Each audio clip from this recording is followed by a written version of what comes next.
The Epic Casebook.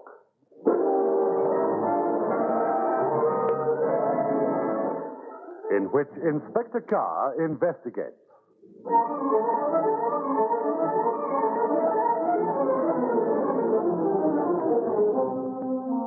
Good evening.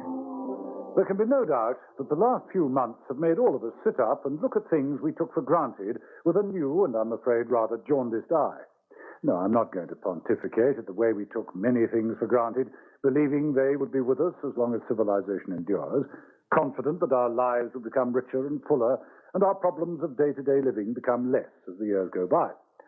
Instead, all the brilliant research and invention of the technocrats and the scientists crumble before the dictates of countries hardly out of their primitive shells. Then there was Watergate and the bugging of the leading French satirical journal, scandals that brought to light personalities who made the one-time private investigator as old-fashioned as the penny-farthing bicycle. Today, fortunes are being exchanged in return for industrial, commercial, and political secrets. Technical skill has taken the place of the methods adopted by such characters as created by Raymond Chandler.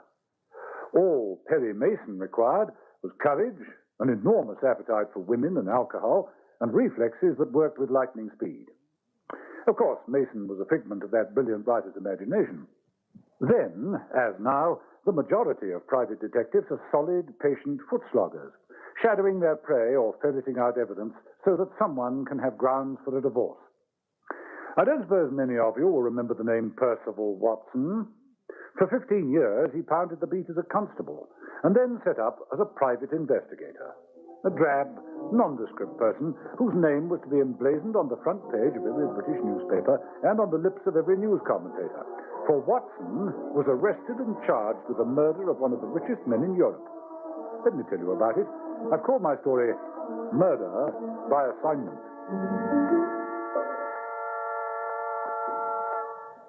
Take a pack of blossoms, get it from Fresh Taste today. When your breakfast gets them waiting in the morning. Blossom. For the sandwiches you're making in the midday blossom. For your roast and baking in the evening blossom. Take a pack of blossoms. Blossom Yellow Margarine. Take a pack of blossoms. For sandwiches that burst with health and farm-fresh taste. Take a pack of blossoms. For frying eggs to a golden turn. For dabbing on your vegetables, carrots, peas, potatoes. Take a pack of blossoms. For baking and roasting and spreading on crisp, warm rolls. And satisfying your family with its farm-fresh taste. Blossom helps a busy mum. Make sure today you're choosing it, using it. Blossom, blossom. Pick a pack of blossom. Pick a pack of Blossom. I think I already told you that Watson had served his apprenticeship as a member of the force. I didn't associate the man featured in the Police Gazette as being charged with the murder of Sir Edward Stanbridge until his wife telephoned the Yard, made herself known to me, and begged for an interview. They're all making a great mistake, Chief Inspector. You've just come out of hospital. Remember my Percy, when you were a sergeant at Vine Street?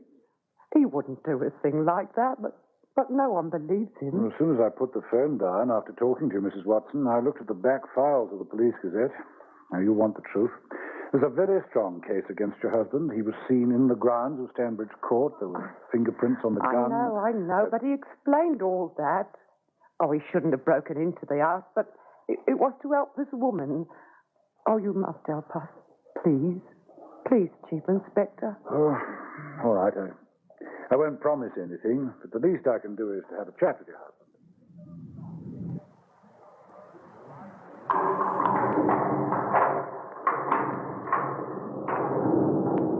All right, Watson, on your feet. Sergeant Carr. Oh, beg your pardon, sir. Oh, that's all right, Watson. It's been a long time. You needn't wait, Warder. Very good, sir. Remember me? Oh, I don't want to be rude, sir, but as an ex-member of the force, I know my rights.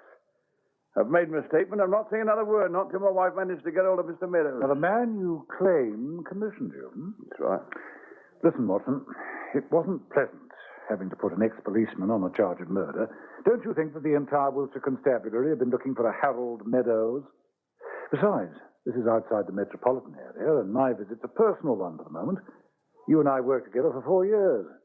Crazy as it may sound, I believe your story. You do so. Thank you. You travelled all the way from Salisbury to tell me this? No, I appreciate it, but I'm scared, Chief Inspector. Really, I am. I'm scared. It was 1,000,000 to 1 coincidence that I should break into that house just when there was an armed thug there. Just a minute, Percy Watson. I've come here because that nice wife of yours called at the yard. At the moment, your papers are with the DPP. Once the Director of Public Prosecution sets a date for your trial, we've had it. You'd have been charged already if Sir Edward hadn't managed to take a shot at you before he died. But I didn't All right, see. I've just come from Wiltshire headquarters. I've looked through the docket. It's too nonsensical for it not to be true. But tell me about this man Meadows. Now, you've been in hospital, what, 3 weeks? So all this must have happened nearly a month ago. Oh, the breaking and entering, I mean. When did you first meet Meadows? I came to see him March the 12th. Said he just arrived from New York. He was a member of the American Association of Private Investigators. How did you get to me, Mr. Meadows? Well, sir, we didn't. We just looked up a list of British private eyes. So many phonies in the States. We knew the same thing operated here, so we took your name and address from your association list. As you're nearest to that swine's residence... Swine? Please, just let me begin at the beginning, sir. All right. You've heard of the Vanderbilts. Well, my client is Miss Martha Vanderbilt. She was over here last fall, and she met this guy, this smooth-talking Romeo. Well, there's no need to tell you much more, except that my client was crazy enough to send this smart operator certain letters, which, if seen by her father, will mean that she'll be disinherited to the tune of at least $10 million. Blackmail, huh? You'll catch on fast, Mr. Watson. I may as well tell you my client has already paid into a Swiss bank 2 lots of the equivalent of 10,000 of your English pounds. These guys never stop, you know that. Once they get hold of a sucker... When I hate it, the blackmailer. Mr. Meadows, before I retired to Wiltshire, I was a member of the Metropolitan Police. Me too. Most of us in this profession are ex-cops. Well, why don't you let me go to the police? Your client won't be mentioned. No dice. This boy knows his onions. I've got photostatic copies of all his letters, typed, of course. You'll see that he warns that if Miss Vanderbilt goes to the police or if he's arrested, his accomplices in the States have instructions to release the letters to these filthy tabloids. See now why we have to work carefully? What do you expect me to do?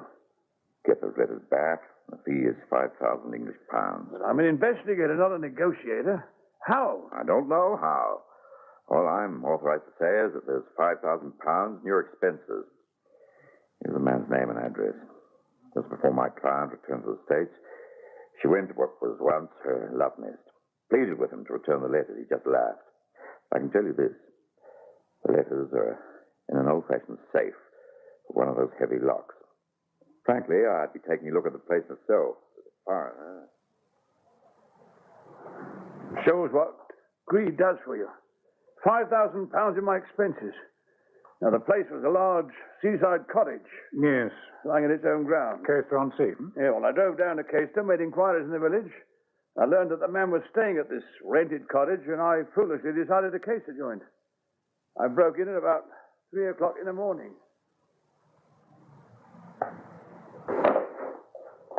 Right. Where aren't we? The safe's open. A gun. What?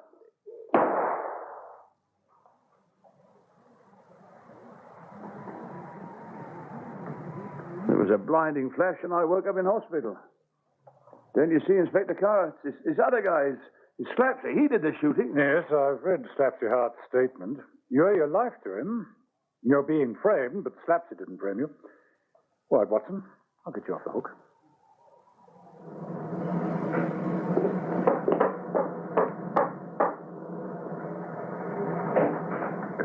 Hello, Slapsy. Blimey. Here, I'm not being booked, am I? They told me in Wiltshire I could go home, but I'd be needed as a witness. I was down and out, Governor. I wasn't going to nick nothing. I was just going to break in. Slapsy, I'm not here to arrest you. I've asked the Home Secretary if I could take over the investigation. Well, aren't you going to ask me in, Slapsy? Here, you're not going to pin the murder on me, are you? Just because this Watson was once so busy. Are you going to ask me in, or are you not? Oh, all right, come on. Only lost you know. Fred's out. Just as well. Which is your room? Oh, through here. That's it. Right, I better close the door. There's a lot of nosy partners live round here, you know. Well, what's your story? I was mad, I tell you. I come out of Wiltshire jail the week before. I hitchhiked to Caister. 30 bob they give me. 30 measly bob, that's the worry. That didn't last long. Well, I was hungry. These holiday houses, they're a piece of old rope. I mean, I just... Cut the cattle. You've been promised indemnity against prosecution. You thought you'd do a quick job of breaking and entering. I'll take it from there. Yeah, I can't put anything over on you, can I, Gov? All right, sir. Yes, I did, yes. The place looked deserted. There was no lights on. Anyway, it was 2 o'clock in the morning. I just got through the pantry window and I'm walking along the kitchen floor. Kitchen doors open. You know, here's this gunshot. Well, I didn't know what to do. If I'm found in this house, I'm down for another stretch. And if I scarper, well, then I hear somebody groaning. So, well, I went to go and have a look. Scared at me wits I was. And there was this bloke bleeding, something terrible. Well, there was just enough light to see a telephone. 9.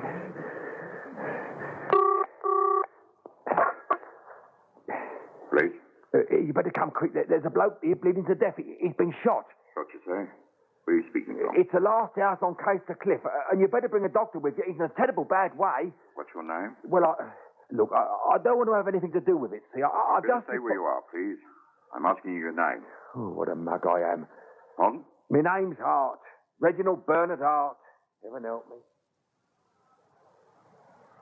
You see the position I was in, Governor? I switched on the lights. I tried to stop the bleeding with a towel. I could see by his clothes he wasn't the occupier. I didn't see this other guy. It was when I heard the police car pull up that I see there's another bloke dressed in his pajamas. Well, he was dead. He'd been shot too. I thought to myself, Slapsy Hart, you're going bonkers. Stone stark staring bonkers. Well, there it is. They took me to the cop station, and I was too scared of being charged with murder not to tell the truth. And now this other guy says, you know, Watson, his name, you know, well, he says that I must have shot the top as well as him. He had the nerve to say I was trying to frame him. Were you, Slapsy? Did any of the big boys put you up for this? Well, you know that's not true. Would I call the cops if it... Skip it. You can't blame Watson for thinking you tried to frame him. The dead man was shot with a .38. There was one set of fingerprints on the gun that shot Sir Edward Stanbridge, and they belonged to Watson. Someone had conveniently left the gun, presumably cleaned of all prints, in the open safe for Watson to handle. Oh, can't you see what happened, sir? This fella Watson's doing a breaking job. Toff wakes up, hears noises, goes and gets his gun, sees this bloke Watson at the safe. Watson shoots him, but before he dies, his Edward, whatever his name is, manages to fire back, and, well, that's when I come on the scene. The cops told me that the only fingerprints on the Toff's gun were those of the gentleman. They just fired at each other like some cowboy movie. Now he has the nerve to say I tried to frame him. Friend Watson is one of the luckiest men alive. According to the medical reports, if you hadn't been there to stem the flow of blood, he'd have died within an hour or so. I saved his blooming life, and he has the nerve to say I'm trying to frame him. You working, Slapsy? Got yourself a job yet? Well, don't you think it's about time you went straight? Well, I'm going to after this. I'm not kidding. I mean, being mixed up in 2 murders ain't funny. It's not going to be easy, though, is it? I mean, not with my record. Well, you saved a decent man's life, and I'll help you to get a job. But first of all, I want you to come with me to Caister. Now, don't be afraid. I believe your story. But then I believe Watson's story, too, which makes this investigation one of the most bewildering I've ever come across.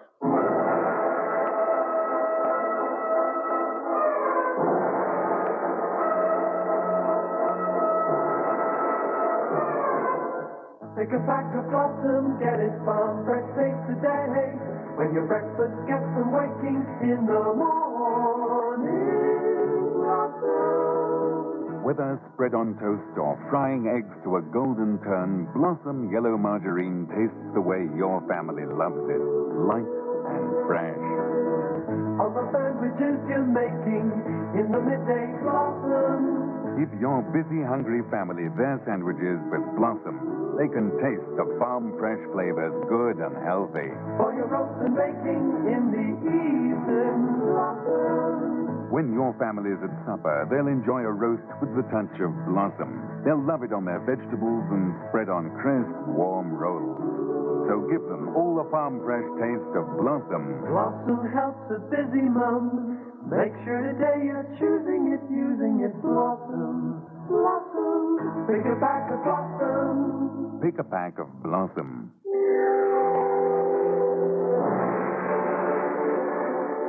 Sir Edward Stanbridge lying dead.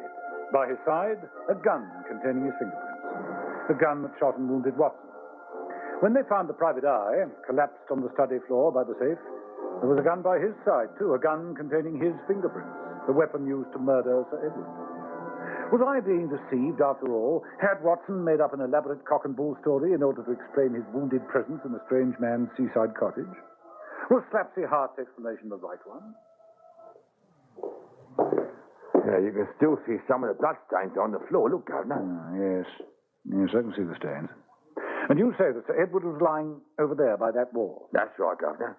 There's something wrong with every explanation. We've seen the bedroom. There's no doubt the bed had been slept in.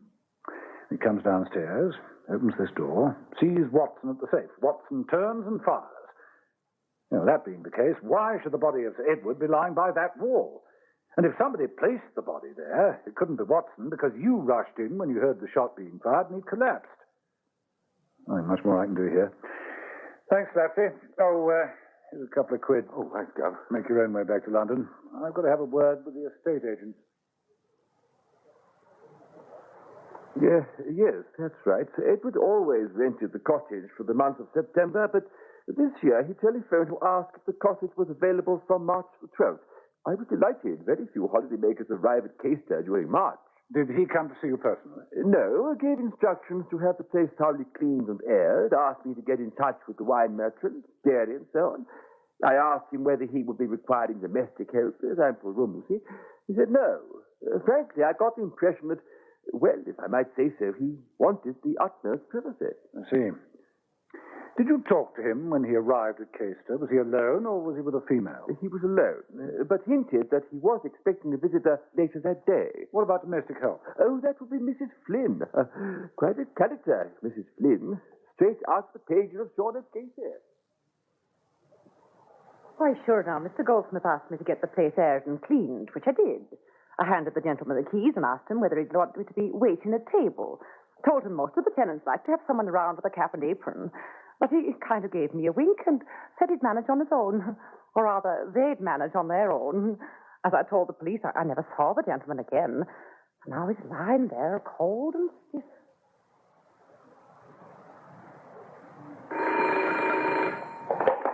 Carr? Operations here, Inspector. Yes, Ops. The FBI confirmed Winchester's statement that there's no such person as Harold Meadows, sir. Seems to confirm Superintendent Johnson's belief. Meadows was a figment of Watson's imagination, sir. Well, Meadows may be a figment, Ops, but the man wasn't. There were no letters in the safe. It was empty except for a gun. And if Watson was trying to burgle the premises, where was the loot? Well, sir, they did find £200 in Watson's pocket, sir. Really, Ops, £200. It was placed there, obviously.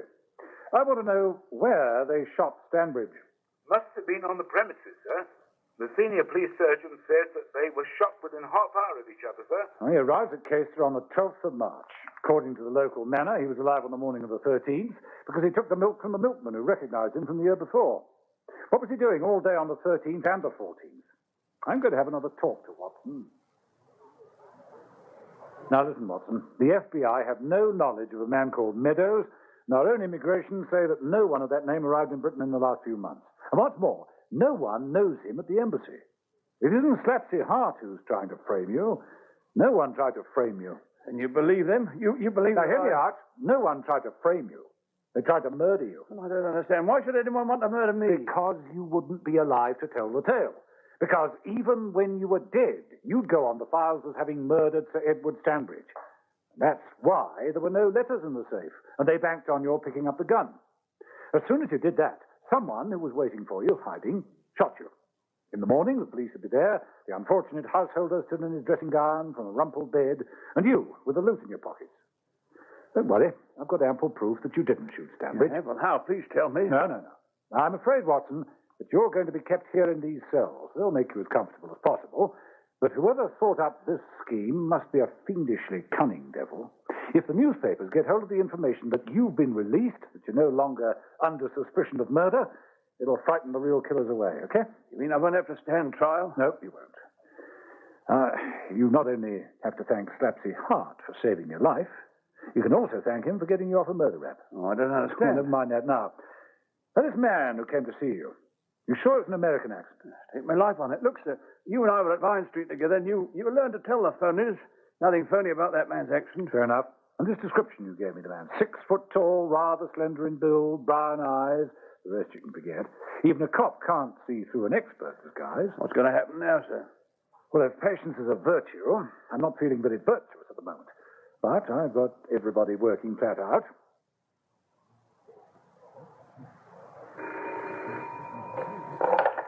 Carr? Operations here, Inspector. Yes, Ops. Sir Edward Stanbridge has left an estate worth over £11 million, sir. Well, it's going to be a nice fillip for the Treasury. Who are the beneficiaries? £1.5 million goes to charities, various sums to relatives, and this is it, sir. Yeah? On December the 10th, Sir Edward called on his solicitor and left $250,000 to a Miss Charlotte Basford. Yes, I have it here, Chief Inspector Carr. He called to say that he was getting married after all these years, and he wanted to give his fiancée a small Christmas gift. He said he was afraid that with his weak heart, he might not get to the altar, so to speak. Poor Teddy. He was such a wonderful man. We were going to be so happy. It's terrible business, Miss Basford. Did you know that your fiancé had left you £250,000 in his will? Yes. Yes, the dear boy. He was very conscious of our difference in age, as if that mattered to me. And now they've killed him. You realize, Inspector, that had I become Lady Stanbridge, I would have inherited millions. Instead of a measly $250,000. Sorry, I couldn't resist that. I deserved it for sounding so mercenary. Did you know that Sir Edward had rented a seaside house at Casebook? No, I didn't. I suppose the dear boy was lonely. Oh, such a charming fiancée as yourself? Oh, I had to go to Chelmsford to stay with my mother. She's been very ill. He said he couldn't bear the thought of staying in his house in London. He thought he'd like to go and get some seaside air.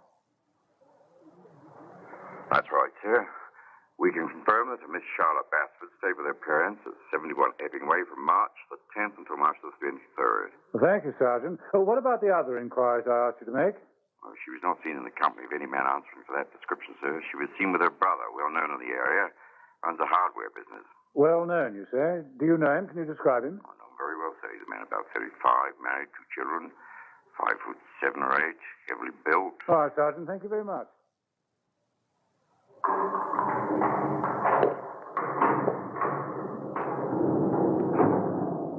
Hello, Watson. They tell me I'm going to be released. Yes. By this afternoon, the papers will be carrying the story that you've been cleared of suspicion. So will the radio, so will television. But I didn't want the killers to take fright. Yes. Well, that was my idea. I've now come to the conclusion it wasn't a very good one. Listen, Watson, the scheme's all very clear. Fun fiancée persuades her rich sugar daddy of a husband-to-be that they ought to spend a nice, intimate weekend with no one to intrude into their love nest. I can't believe that he'd arrange a rendezvous with anyone else. And yet, everyone we spoke to in Casebook had the impression that he was expecting a lady companion. But he was alone. I knew that when I was casing the place. Well, of course, Charlotte Basford has indeed a sick mother. The dutiful daughter tells her mother that she was coming home, waits till her fiancé has arrived at the seaside cottage, and then explains her non-arrival. That night he's shot dead, and you are severely wounded. They've only got to play it very, very cool, and they may get away with it. But if she was with her sick mother... There's a boyfriend, an accomplice, someone. But where? I'm hoping that the shock of your release might get them to do or say something careless. But me? Why pick on me? Just because you were there. Could have been any private eye. Perhaps they called on others before they decided on you. Now, what do you think, Watson? You must have spent sleepless nights pondering over the predicament in which you found yourself. Do you think the boyfriend was disguised? You said he was clean-shaven. I don't think he was disguised. All right, old chap. Let's gather up your things and drive you to your wife.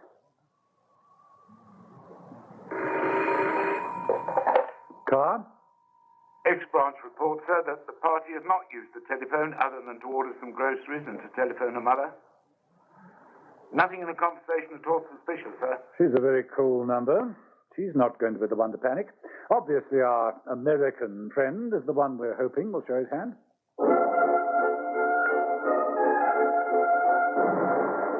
3 days. 3 whole agonizing days, during which time we traced one of the guns as having been stolen over 18 months before the murder. The other was licensed in the name of Sir Edward. And then it came. Over our special link came the voice telling us that the net was about to close. Agent 453 calling. Agent 453 calling. Bird has entered Harper's tea room in Knightsbridge. She's walking towards a table where a man is seated. Slender build and could be 6 feet in height. Received message 453. He may be a perfectly innocent citizen, but get through to X branch, close in. Bring them both to headquarters. Unless, when he stands up, you find him under 6 foot. I've never been so insulted in my life. What is this nonsense about having to make a statement? What have I got to do with all this? Listen, I'm due for a rehearsal in about quarter of an hour. Have I not Come and sit down. May I ask what this is all about? You'll learn soon enough. Take a seat, Mr. Meadows. Meadows? My name's not Meadows. I think you're confusing me with someone else. My name's Honeycomb, Harold Honeycomb. I'm appearing at the Queen Anne's Theatre. So that's how you managed to acquire such a delightful American accent. What are you talking about? Murder, Mr. Honeycomb. I'm charging you with the murder of Sir Edward Stanbridge. It's a very painful kind of a joke. Attempting to kill a decent, inoffensive man like Watson isn't exactly a joke.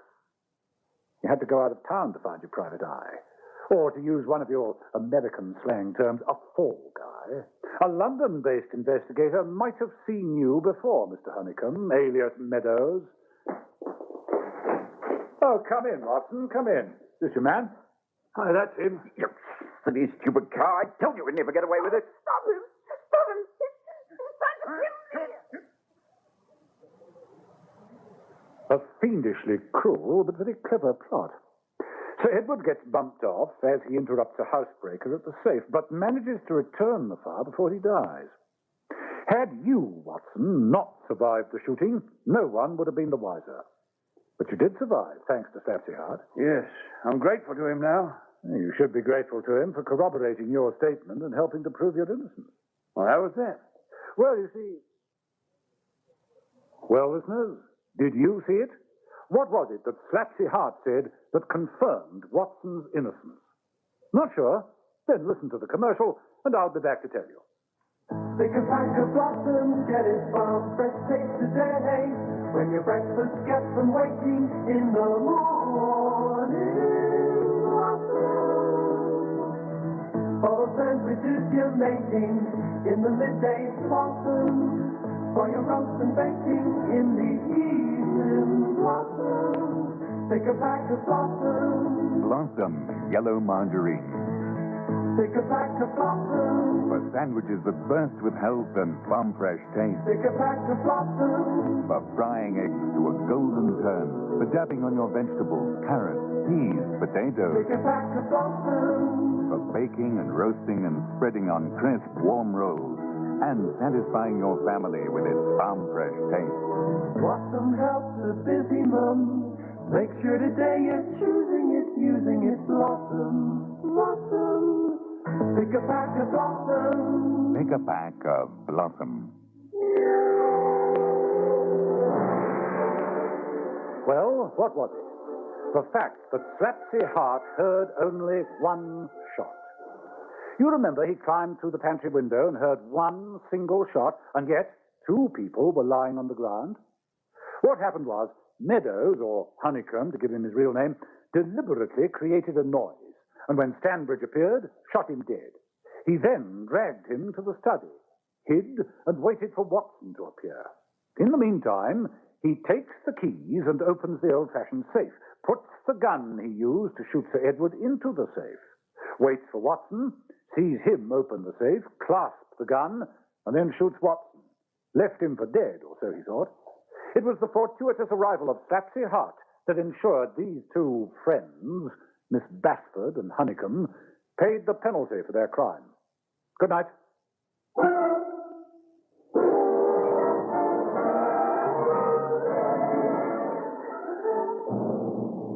The Epic Casebook was produced by Michael Silver for the makers of Epic Sunflower Oil, Maple Margarine, Yum Yum Peanut Butter, Niblet Cheese Twists, Halverine Bread Spread, and Blossom Yellow Margarine, with Hugh Rouse as Inspector Carr.